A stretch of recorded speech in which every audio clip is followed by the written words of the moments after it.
"You've got 5 minutes, Plumber. To touch one thing in this office and I will have you thrown out like trash." The words hit the air like a slap. Water was already spilling under the glass door. Everyone heard it, no one moved. The quiet man in the worn uniform just bent down, calm as a storm waiting to break. The conference room was bright, cold, and full of people who believed they were too important to be interrupted. On the wall, a giant screen showed numbers and growth charts. Under the table, water crept faster, pooling around expensive shoes. The manager stood pale near the door, whispering that the restroom on floor 12 had exploded and the whole wing would shut down. Veronica Slate, the senior executive with a voice that cut like steel, did not even look up. She waved toward the plumber as if he were a bad smell. She said he could wait outside until their meeting was done. The room agreed with silence. That soft kind of cruelty that lets injustice breathe. The plumber nodded once, lowered his eyes, and set his toolbox down gently. His uniform was clean, but old. His boots were scuffed like they had walked through 100 hard days. He looked tired in a deep way, not from lack of sleep, but from knowing too much about people. A small silver watch hid under his sleeve, far too fine for a man like him. No one noticed. They saw a poor worker in a place that worshipped titles, and that was enough for them to dismiss him. Today, his name was Eli Mercer, a quiet office plumber called in for emergencies. But the truth sat under his skin like a secret fire. Eli was Liam Hartwell, founder of the very company they were all sitting in. A man worth billions, a man newspapers chased and cameras adored. Yet he wore this disguise on purpose, because after all his success, one thing still haunted him. Did not trust the love that came to men like him. He had watched too many smiles bloom only when money entered the room. 2 years earlier, Liam had served in the army. He'd carried a rifle instead of a toolbox. He'd marched through places where the air smelled of dust, smoke, and fear. Nights were long, quiet, and sharp with danger. He had learned to read footsteps, to count breaths, to stay calm while the world fell apart. In one mission, he lost his closest friend, a loud, bright soul, who used jokes to keep everyone alive. The moment his friend fell, time turned slow and cruel. The worst part was not the shock. It was the silence after, the empty space where laughter used to be. That silence followed Liam home. It lived in his chest through every party and every award. He built his company in that same silence. It made him focused, fearless, and lonely. He tried dating as himself, and each time felt like a deal being made. Compliments sounded rehearsed. Interest felt rented. People listened to his bank account more than his heart. One night he stood on a high balcony above the city and realized he did not want a love that feared losing his money. He wanted a love that could survive without it.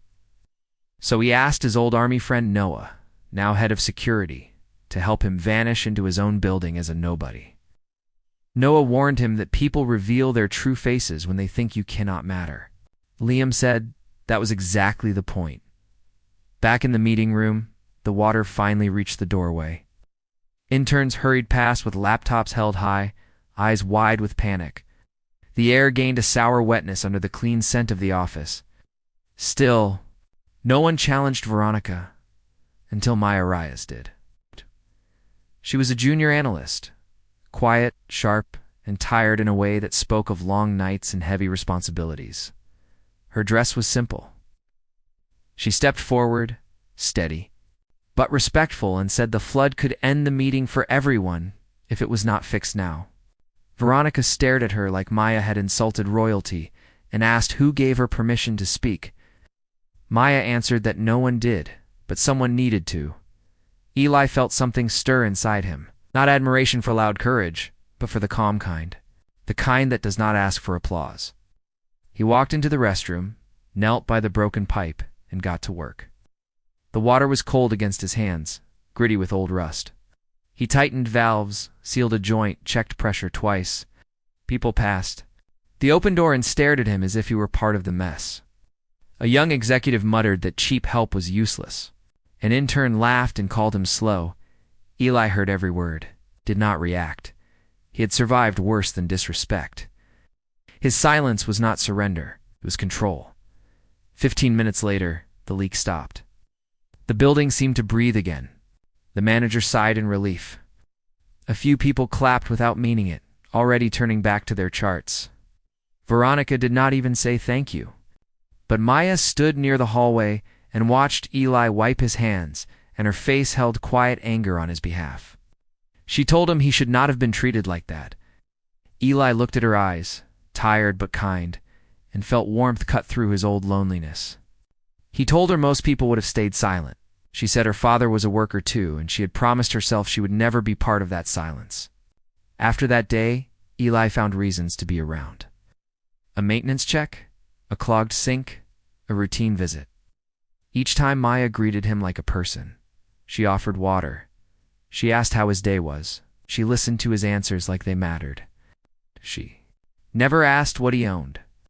She only cared what kind of man he was. And every time she treated him with simple respect, something in Liam healed. He told himself that respect is not a gift for the rich. It is a habit of the good. Maya lived that habit without thinking. Veronica noticed. She began to snap at Maya, warning her not to waste time on staff. Maya answered in the same calm tone that kindness is never waste. Eli watched those moments, feeling a growing certainty. Some people shine without trying. That shine is rare. That shine is worth more than any tower he built. The true test came on a rainy Thursday. A real fire alarm tore through the building in the middle of a crowded event. Smoke rolled from a storage room, and panic spread fast. People pushed toward the stairs, eyes wild. In the chaos, Veronica slipped on the wet steps, her ankle twisting hard. She cried out, trapped, while the crowd surged past her. No one stopped. Fear made everyone selfish, except Eli. He pushed through, lifted her carefully, and carried her down with the steady strength of someone trained to hold life in his arms. He set her outside under the awning as medics rushed in. The rain fell hard, cold and clean, washing the street in silver. Maya stood there soaked, shaking, watching Eli help the woman who had treated him like dirt. Noah leaned close to Eli and warned him that cameras were coming and the disguise would not hold. Eli looked at Maya and saw the truth already forming in her eyes, not as greed, but as understanding. He walked to her, rain dripping from his hair, and told her his real name was Liam Hartwell, owner of the company. He said he had hidden himself to find out who could see him without the money. Maya did not step back. She did not look at his watch. She did not look at the buildings behind him. She looked only at his face and said she had seen a man who fixes. What breaks? Who stays calm when others are cruel? Who carries even the people who do not deserve it? Liam felt his throat tighten. They told her honor does not need a stage. It only needs someone who recognizes it. Maya answered that she recognized him long before she knew his name. Around them, employees stood silent, ashamed. Veronica stared from the stretcher with pride drained from her eyes. She had been saved by the man she tried to crush. The truth had already punished more than Liam ever could. In the days that followed, he did not fire anyone. Culture instead. He raised pay for support staff, improved benefits, and made it clear that no worker in his company would be treated like a shadow again. People who once ignored Eli began to greet every uniform with respect, not out of fear, but out of regret.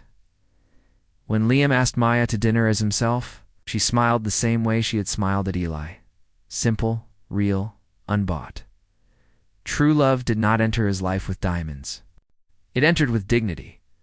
Some people test love with gifts, others test it with silence. Liam learned the purest hearts do not look up at status. They look straight at the person. If this story moved you, share what real respect looks like in your world. Comment where you are watching from and tell us who in your life shows quiet strength every day.